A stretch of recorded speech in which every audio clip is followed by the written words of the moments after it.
Slyšte, bratři, píseň starou o králi, co vládl mocí a slávou. Desmodeo, král Mahakamu, trpaslík, co nedal zlato nikomu. Hej ho, ať kladiva duní, Desmodeo je král, co zlato střeží. V jeskyní hluboký, kde světlo nepronikne, tam naše bohatství věčně leží. Když lidé chtěli bohatství hor našich, Desmodeo řek jen přes své posy, postavil hradby z oceli a kamene a lidským králům vypráskal kožich. S mečem v ruce a korunou na hlavě vedl nás do bitev vždy v první řadě. Za Mahakam by dal i vlastní život, za každý důvěd zatrval se jak divoch. Hej ho, ať kladiva duní, Desmodeo je král, co zlato střeží.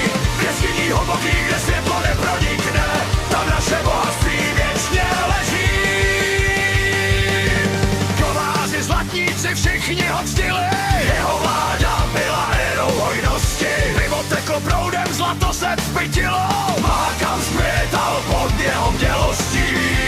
Když přišli elfové s nabídkou smíru, Desmodeo je přivítal s pohárem v ruce. Pijte a hodujte, řekl jim s úsměvem, ale náš poklad na ten zapomeňte. Hej ho, ať kladiva duní, Desmodeo je král, co zlato střeží. V jeskyní hluboký, kde světlo nepronikne, tam naše bohatství věčně leží. Tak vládl Desmodeo dlouhá léta, jeho jméno stalo se legendou. A i když dávno odešel do síní předků, jeho odkaz žije v srdcích jeho bojovníků. Teď zvedněme korbele, bratři a sestry, za Desmodea, krále nad králi, ať jeho